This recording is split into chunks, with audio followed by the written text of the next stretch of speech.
Today we will see the MVVM design pattern, how we can achieve MVVM design pattern in iOS Swift. So actually this is my first video, so I'll try to explain each and everything, and we'll see. So let's start. So this is what I have created, particular all the aspects related to MVVM. So I have created the files that is being used. So let's first discuss this thing, app delegate and this scene delegate. Actually, generally before Xcode 11, there was only one file, app delegate.swift, right? So actually what happened, it was really confusing about this two file. Why Apple has added this scene delegate, right? So when I started the first project in Xcode 11, I was very confused. What I have done, I've deleted this scene delegate, right? I've deleted this scene delegate. I've added this window to this side, and this here info plist, you'll see this app delegate manifest where it has been mentioned that enable multi-window and the scene configuration, right? So something like that. I have deleted this, and then I make it compatible with same as app delegate uh, previously that I was using. But when when I try to get this point that why they have created the scene delegate. Now coming to this point, first of all, this thing is why they have decided to split those two things, right? App delegate and scene delegate. Scene delegate, probably they have split the job of the app delegate. In previously app delegate having, right, it having the UI support, also UI logics were there, all the logics like app foreground, background, and what is shown on the screen, everything was done in app delegate, right? So now what happened here in app delegate and scene delegate, app delegate is main entry, right? App delegate is the main entry of the application. In this case also, previously app delegate was the main entry, but here also app delegate will be the main entry point. The this did finish launch with option, this will call for the first time, right? This will call every time when we kill the application and come again, right? So this is our the entry point, and it having the foreground and background logic, right? And then after, what it do, you can see that this having two other function, like two more function is added, like connecting scene, and then after discard scene session. Actually, in iPad OS, what it happen, uh, it support multiple window, right? It support multiple window, and that's why, that is the reason they have added scene delegate, because scene delegate having multiple scene at a time, and app delegate manage those scene, right? So let's go one by one. What what the functionality responsibility of app delegate, and what the functionality and responsibility of scene delegate. Okay, so app delegate functionality is that everything that is related to app, like foreground and background process, will be there in app delegate. Application lifecycle setup and remote notification, open URL, like this all thing will be there in app delegate. But what is shown on the screen, right? What is shown on the screen? So this all the things related to UI will be shown here in scene delegate. So scene delegate will have the functionality of UI responder chain, you can call it, right? One more thing, when it enter background, in case of act delegate, when view or when our application entered in background, what it happened, it actually does not release the memory, it capture the memory, store the memory. But in our case, in this case, what happened, if the view or controller that will be in background, then it discard their memory, right? So there is one thing that did disconnect, and one more thing that we will use here, we will use to store the previous activity by using some kind of ns user activity, right? By using ns user activity you can store the particular activity, and then after you can connect it. So reconnecting connecting feature is applied here in scene delegate. Okay, so whenever the application, whenever our any view, any scene goes in background, it releases the memory, and when you come foreground, right, it connect it, or you need to connect it. We will discuss this feature in next video, how we can add multi-window support in iPad OS. Actually, one more question that comes around, like why multi-window support is not there in iPhone. It's because iPhone is something, you can say that it's smaller devices, right? And how we can utilize this space to use it as a multi-window. We can't use this as a multi-window, right? If we have if we have the iPad, something like that, this screen, right? So here we can use the listing, here we can use the detail, here we can use something more. So this you can see that this is the split of screen, right? So it utilize the spaces in iPad, but in case of iOS, in case of iPhone, uh, due to smaller space, multi-window is not supported. Actually, when you create new project, let me show this one more thing, right? So you'll get an idea. So whenever you create one project, right, so they gives you multi-platform or iOS, right? Multi-platform, it will comes everything, iOS, Mac OS, each and everything that comes here. iOS, this will only for the iPhone applications, right? Here you can see that, right? You can add here iPad also, right? You can add here iPad also, and then after you can see here enable multi-window, right? Enable multi-window, you can see yes or no. But for the case of iPhone, it's not supported the multi-window functionality. Okay, okay. Moving to next part. This is our the launcher. Launcher will have the app delegate and scene delegate that we already explained. Now moving to the next phase, that is our MVVM structure. So what is MVVM and why this design pattern is more preferable, right? So generally we use, generally after MVVM, before MVVM, what we use? We use the massive view controller, right?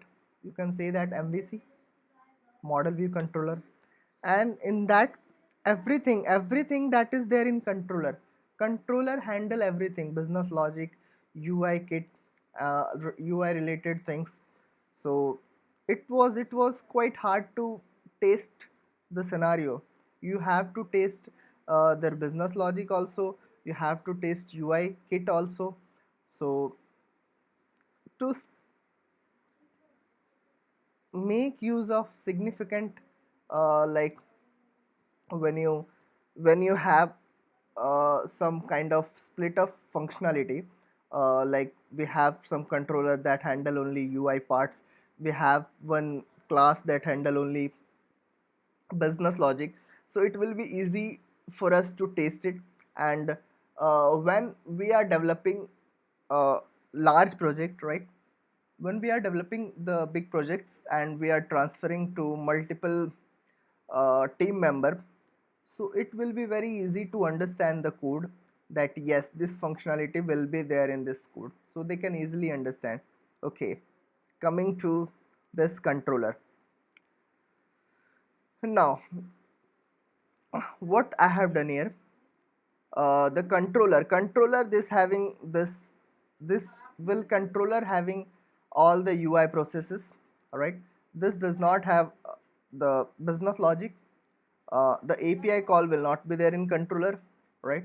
All the navigation thing will be there in controller, right. Listing thing will be there in controller. Here I have used the bottom sit, so bottom sit is one kind of UI, so the UI thing will be there in controller, right.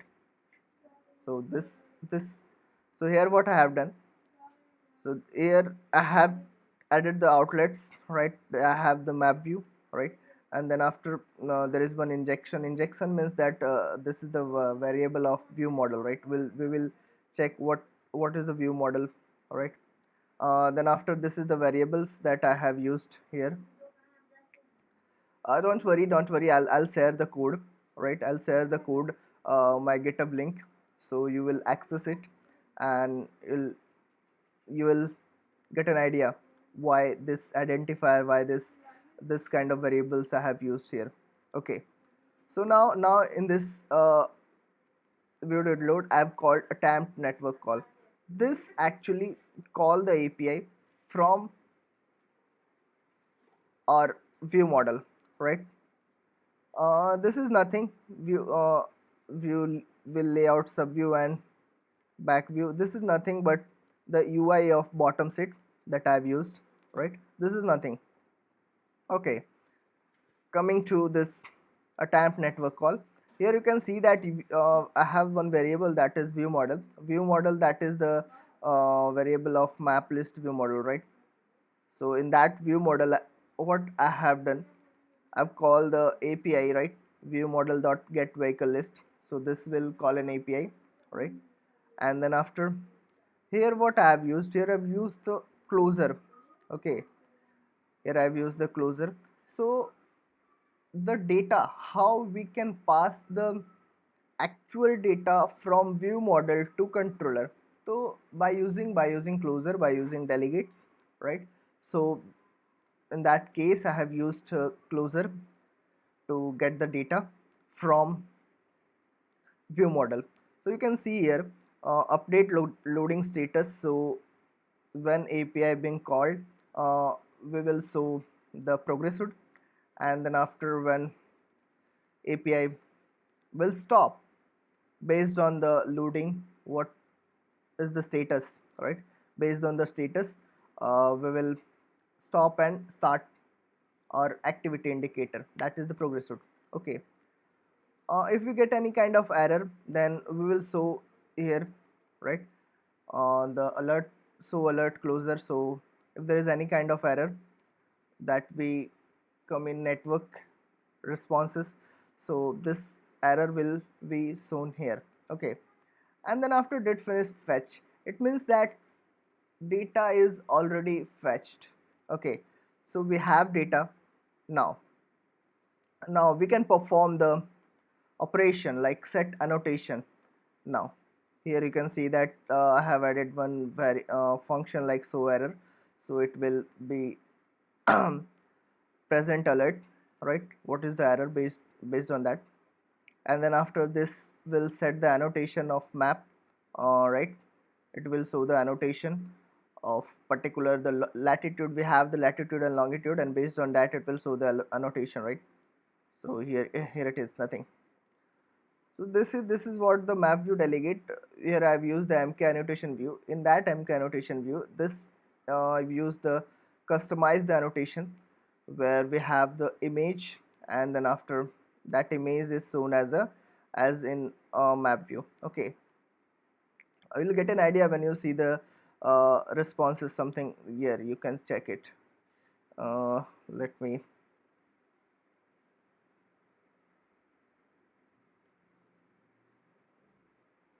just a minute. Okay, you can go.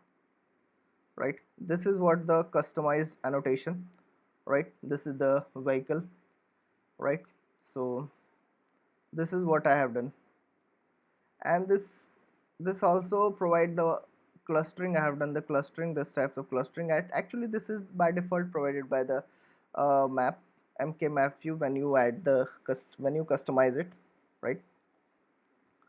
Okay, so this is nothing but bottom set coordinate delegate. So main, I'm not going in detail what I have done in bottom set delegate, but uh, I'm just telling you how the architecture MVVM design pattern look alike, right? What we can do in structuring our code, right? How we can structure our code, how what kind of logic we can add in our controller, what kind of logic will be there in view model, right? Where we can add the APIs. Okay, so this all the things I'll explain. So this is what we what we have learned here, that in controller, right? In controller there is only UI operation is there, no API call, no business logic, right? No business logic, no API call, that's it. Now we coming to, this is nothing, this is cell, all right? Map item cell, and this is one this is the Apple map set view controller that is there. You can see this thing, this will be there in this. So I have added this as a controller. Inside controller you'll see the cell and list view controller, right? And then after map view controller, so the our part, this part is the map view controller, this part is the Apple map set view controller, right? So there I have sent the values of API's data, the send the values to this Apple map view controller and send the value from here. Here you can see that uh, just a minute. Add set coordinator, right? And then after get vehicle list. Okay, view model list of vehicle list, you can see here, this is what the list of vehicle list where we have utilized it, and this is where we have passed it. I thought I have passed in that function, but I have created this controller, right? I've created this controller, right? And this controller have been used here, set coordinate, and then after assigning this I've passed the value when we get the value from API, right? So that values is passed through this. Okay, okay. Now coming to view model, this is what we can say that the API logic, API business logic, all this thing will be there in view model. Okay, all this there in view model. Okay, so let's say what I have done here, I have created some variables like date set. So whenever we assign the value, it will call the closer, right? So alert closer uploading status date finish fetch, right? And this closer will be called in where we call it in controller, right? So we get an idea, right? That yes, this is an error, this is what loading is going on, and this is the list of vehicle we got from the API response. Okay, now Here I have added the constructor. Constructor, that is what kind of constructor I've used here. It's a web services. Okay, web services having the API. Here you can see that API list where we can call the actual API, right? Where it have the actual API calling. So this is the service. This is what I have used a constructor. Okay, and this is what I have used. This is what I have used as a core data services, that is the persistence for storing data, right? Storing data in tables and uh, get it right. Okay, so this is the API get vehicle list. Actually, what I have done first, this vehicle list will be fetched from the table DB, whether if there is any data. If there is any data, then it will directly call the list of vehicle. Okay, so if we call the list of vehicle, then it will call the date finish fetch, and after then we get the, if this date finish fetch get called, then this function, this snippet will run, right? Date finish fetch, and inside that it will set the annotation. So first is check the whether there is any data in DB or not. If there isn't any data in DB, so it will call the API, right? Set up network API call. So when we start this API call, what we have added, I've added the is loading equal to true, right? So uh, when I add this true, so this will call here, right? Update loading status, and update loading status, this will go in controller, and then it will start indicator, right? It will start indicator. Okay, now now this is the API call. I will let you know the how how this get vehicle list. I haven't added any kind of something, the URL or what kind of request is get post. So this is the particular type of enum, alright. So we will discuss it. We will discuss this one later. Let's discuss here that we got the API, right? We got the API response, and after that is loading equal to false, right? So that will, it will stop the indicator, and then after it will set the vehicle list. This function will trigger did finish fetch function, right? Did finish fetch function, so it will add the annotation and perform all the action, right? It will add annotation as well as add the values in bottom set, right? List view. And if we got any kind of error, so this error will be uh, here. So this self dot error equal to error, this will trigger the auto error show alert closer, right? So alert closer, and it will show the error.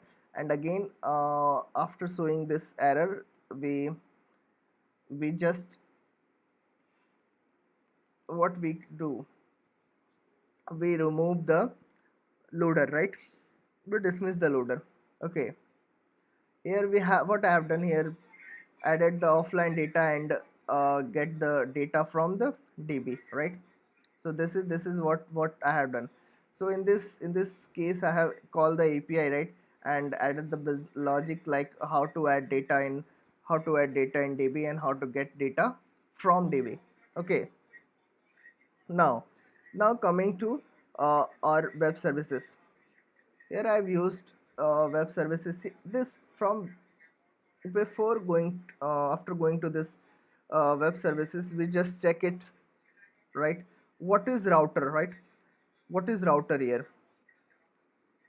So router, actually what I have done here, router means that it is one kind of network router, right? Where it having all the details, of path, path will be there. Actually it is only get request, it's only one API, so that's why no HTTP method is written. But method will be there. What kind of method is, what is the path, right? And what is parameter? Okay, so this route table protocol will have three kind of variables, right? Path will be there, then after our method will be there, what kind of method is there, and what kind of parameter is there, what is the parameter, right?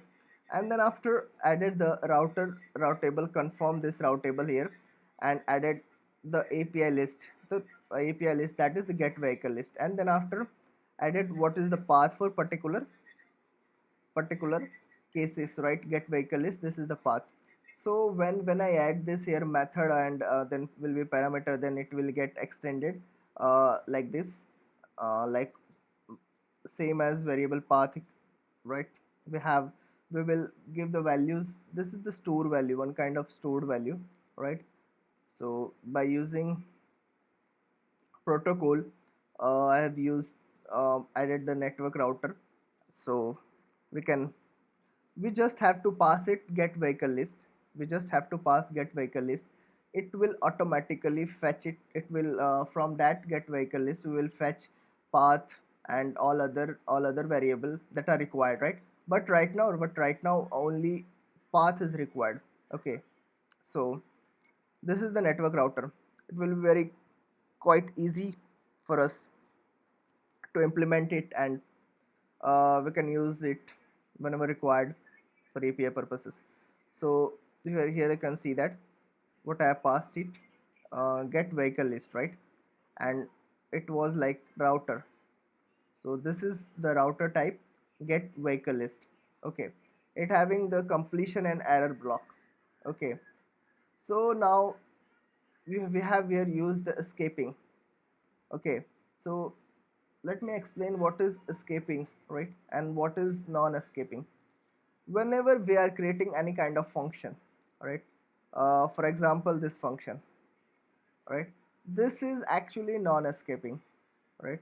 This is details that we can say that this is the non-escaping function. By default every function is non-escaping function.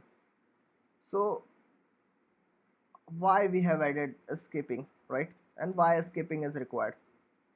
It's because whenever we are calling an API, right,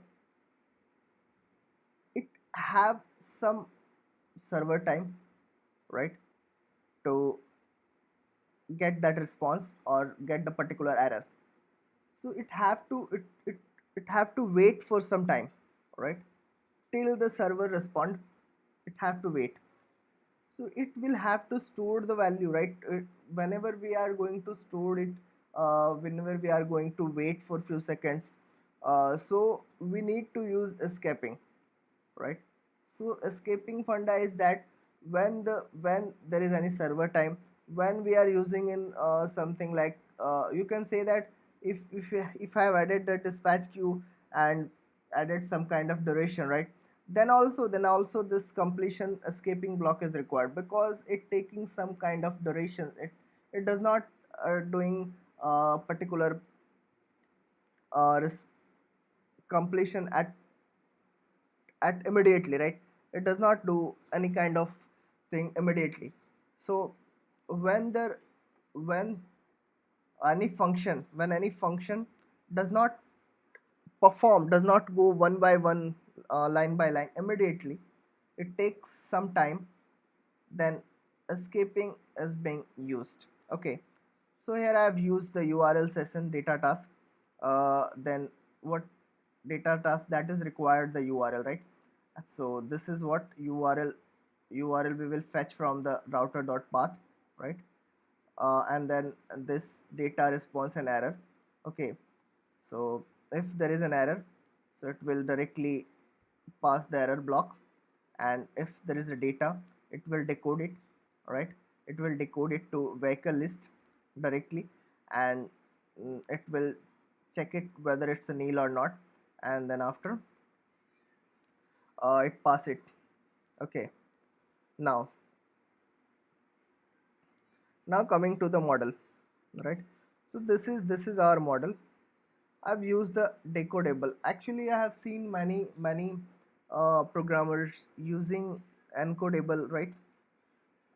But here I've used the decodable. Point is that when we are sending the data, when we are sending particular the same object to server, right? Then encodable is required, right?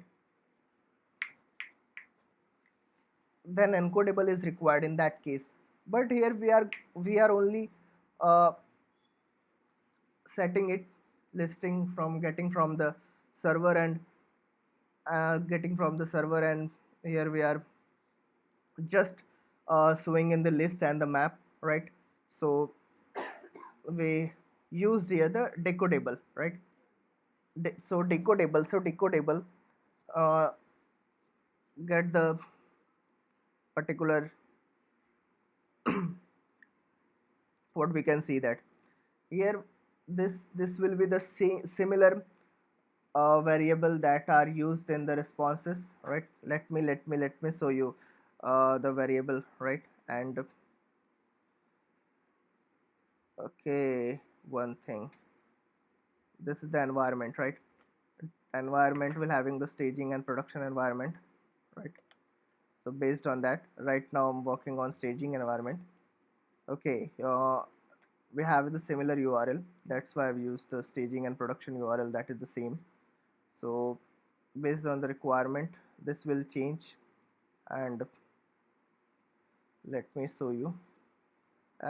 Generally I use this Moki APIs for testing, so we don't have to wait for the backend or something, any kind of thing.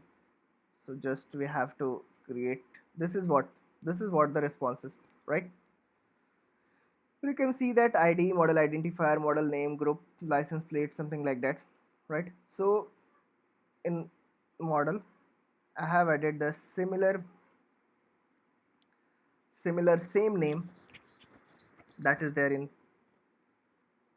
uh, response, right? Same name that is there in response. Okay, but yes, you can change it, you can change it. But there is, I think right now there is no use to change that. It's quite good naming convention, right? So we will use the same name, right? We will use the same name here. Okay, so I think you got the idea why I have used the decodable and why I haven't used the encodable, right? And generally I suggest that whenever we are using we are sending any kind of, data to server, right? Whenever there is a requirement, so in that case you'll have to use encodable, right? In that case only you have to use the encodable. Else if you are uh, getting from the data, getting from the response, right? And you have to show in your list or something, right, map or any kind of format. So just you have to use it decodable, that is quite simple. Okay, now what I think we have mostly covered it. We have the controller, right? We have model, the API model, right? Then we have this view model, right? We have this view model where all kind of business logic is there. I have added this web services there. I have used the NS URL session, right? And in this URL session, it will provide the data and error. And this is what I have used the annotation, right? This annotation I have customized it like car image, vehicle ID, whatever the requirement was there. So you can customize it, MQ point annotation. That is not an issue. So this is what I have customized it. So when this is required when we want to show some detail, right? When we click on the annotation and we want some kind of detail, so based on this we can show it. Okay, so this is how structured MVVM design pattern look alike, right? we have the controller model, view model, and the services, and this is the extra thing, this annotation that is required. And I have used the environment and router. One more thing that how that I have used, this is the tool where I have used the bottom set that I have one, the library that I have used here. Okay, this is our database manager, and this is the utility where I have used this plog. In this I have printed the particular error or particular log, something like that, right? So it print the particular, whether it's in UI or background thread, right? It print the file URL and function and line. So whenever we are on debug mode, right, whenever we are in debug mode, so uh, we just have to check what we have, what any kind of response or API response is any kind of error, right? So actually when we add print every time, right? So when we are uploading the application to store, so we need to remove this print, right? So it is quite lengthier to remove to check print where we have written and search it globally, and then after we clear that print. So that is quite lengthy. So if we use this kind of feature like plog, and in debug mode it will print all this thing, then it will be quite easy. We don't have to remove it, right, while uploading to store. This is some kind of extension that we have used. Right here I've used one more extension, that is UI table view. Actually when we are registering, when actually there are two kind of thing, cell that we generally use for table view, right? We create the cell inside table view in storyboard, right? Second thing, we create a cell using xib. So whenever you are creating a cell using xib, you will have to register it. Okay, so here I have just registered the class, and then after return the particular cell UI table view cell class, right? So we don't have to register every time in the controller, right? Just you have to call it register dq, and that's it. Based on that, whether it's from Neve class or whether it's from storyboard. Okay, and this is one more thing that I've used, the image loader, right? Image loader that we generally use SD web image or Kingfisher, right, for downloading the image and so in our image view. Okay, so generally what they use, they use NSCatch, right? NSCatch actually store it. NSCatch is one kind of dictionary where there is a key value, right? So how I've used here, NSCatch string and UI image, string that will be the key, and this UI image will be the particular image, right? So here I have catched the image from URL, right? Get the image from the data task, okay, and downloaded that images, and then after set that image, right? And the key will be the similar, the URL that is the key, but you can change it, you can change here, right? What will be the key, what will be the URL, you can customize by yourself. And then after it, this is the database manager that I've used. So you can, here you can see that we will next lecture we will see the uh, core data feature, how I have added it. Actually I have created this two kind of the repository, right, where where all the features like get all, insert, update, delete, and the I have defined confirm that protocol, and the actual functionality I've added the actual functionality of this get all, insert, update, delete, this all thing that I've added here, right? Okay, okay. So I think you got it, the structure, how the MVVM design pattern works.